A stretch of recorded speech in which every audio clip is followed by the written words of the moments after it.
A movie is like a life story. Ji-young and Jongba were a happily married couple with an adorable daughter. The family ran an automotive repair shop. Though they were not wealthy, Ji-young was content with her lovely family. One night, Jongba received a call notifying him that his best friend, Gwangji, had committed suicide because of his inability to repay loans amount of 200 million won. Unfortunately, this debt was guaranteed by Jongba. Now that Gwangji was dead, the debt would fall on him. Ji-young was angry with Jongba for being the guarantor without her knowledge.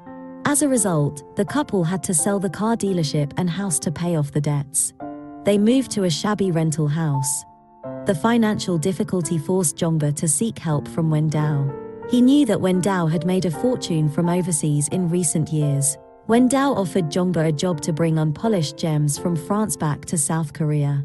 For this, he would be rewarded with a lump sum that could buy him a house. Even if caught by the customs, the most would be fine, but Wen Dao agreed to pay if it happened.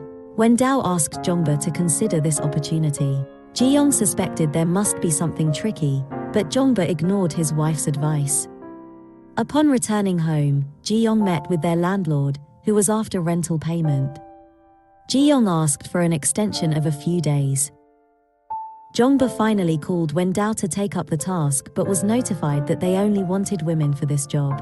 Because of financial stress, the couple had a big quarrel.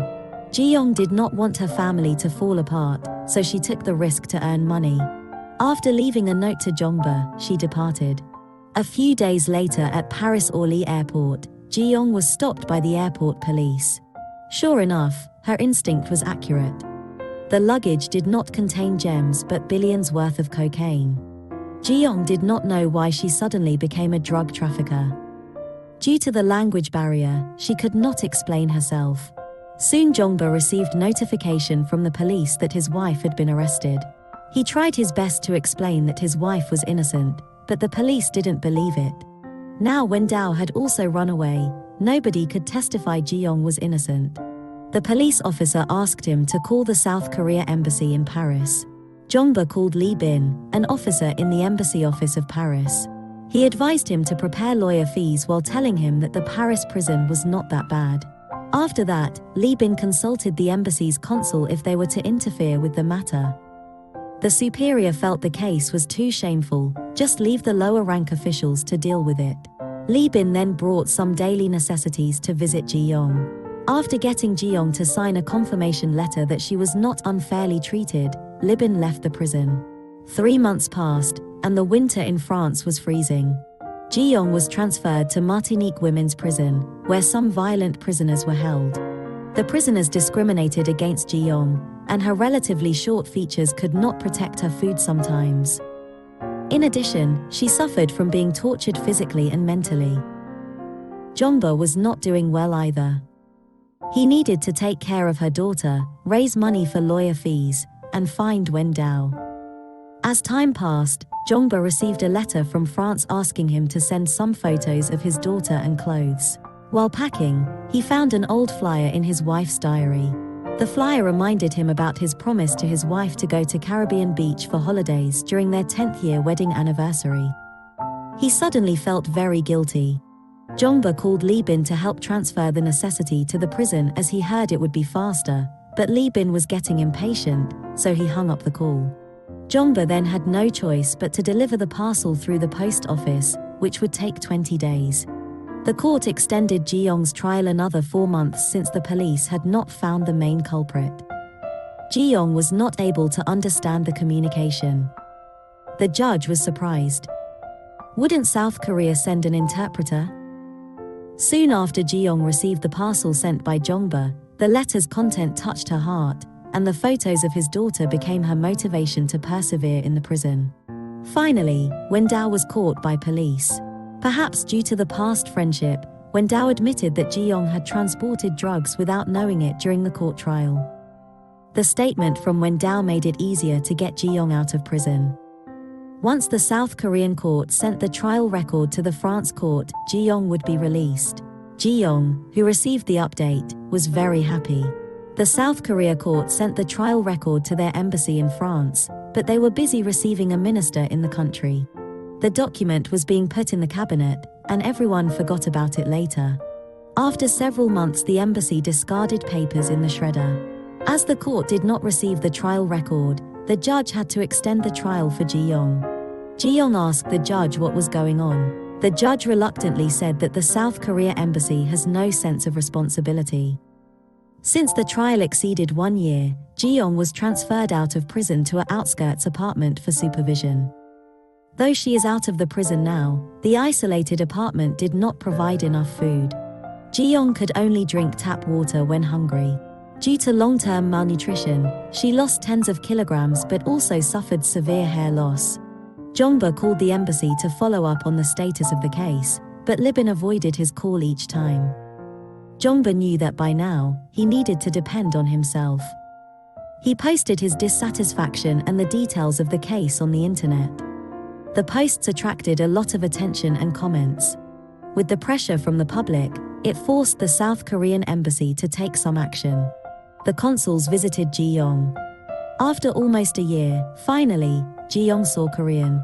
She thought she would get help, but the chief consul told Ji-young that drug trafficking would be imprisoned for 10 years. Before leaving, the consul warned Ji-young not to make trouble. Otherwise, it would implicate her husband. Ji-young asked the judge if she would be sentenced to 10 years, but the communication failed because of the language barrier. After much suffering and disappointment, Ji-young did not want to trouble Jongba. She sent a farewell letter to Jongba. After that, she committed suicide. Fortunately, a neighbor discovered her, and she was sent to the hospital in time. Jongba, who received the farewell letter, was heartbroken. He found the government officials, hoping that they could help to confirm if Ji-young was alive. But they would always say to wait, but Jongba can't wait any longer. He took the kerosene that he had prepared and poured it onto himself. He shouted in his frustration with many reporters around. The police in operation managed to stop him. Nevertheless, the news aroused more attention from the public and more discussion on the internet. Concerned netizens spontaneously found a Korean in Martinique for Jongba. Jongba learned Ji-young was rescued in time, but his body was weak due to chronic malnutrition. After being released from the detention center, a TV director invited Jongbi to follow up the incident in Martinique as a TV program. Jongba agreed. When Jongba reached Ji-young's apartment, the couple hugged each other tightly. On the next day, Ji-young and her husband went for a walk on the nearby Caribbean beach. They never expect to fulfill the promise to come to this beach in this way. The TV director team began the first interview session at France court. The presiding judge said they could accept the hearing as long as they received the trial documents, but so far nothing being sent to them yet. Then, the team interviewed a Korean in Martinique. She was also puzzled. She had been there for many years, and last year she submitted documents to the embassy for the extension of her passport. Why did the embassy say that there are no Koreans here? When the director finally went to the embassy, the consul expressed their regret about this incident. They tried to divert the responsibility, but when being asked to produce delivery proof of the trial document, the embassy could not show it. Upon return to Korea, the TV director broadcasted their documentary video on the internet. The people pushed the publication to the top attention of the public. As a result, the South Korea embassy made a decision to transfer both consuls to third world countries for being irresponsible. Although the trial document was lost, with the efforts of various parties, Ji-young's case finally opened in court. The South Korean embassy has also sent a translator over, but Ji-young would not trust them anymore. Ji-young was sentenced to 1 year's imprisonment in the trial. Since she had already served almost 2 years of imprisonment, she could go home immediately. Upon arrival at Korea Airport, she saw her husband and daughter in the crowd.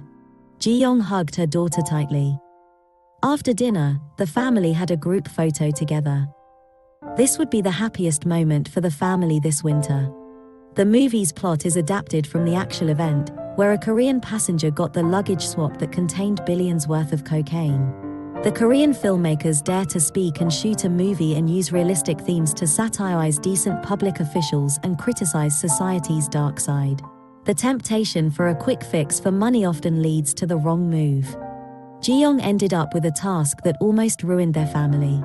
However, Jongba had never left his wife alone. Ji-young persevered for the hope to go home, and Jongba fought hard to make a way back home for his wife. The challenges in life have strengthened the couple's relationship and the family bonding.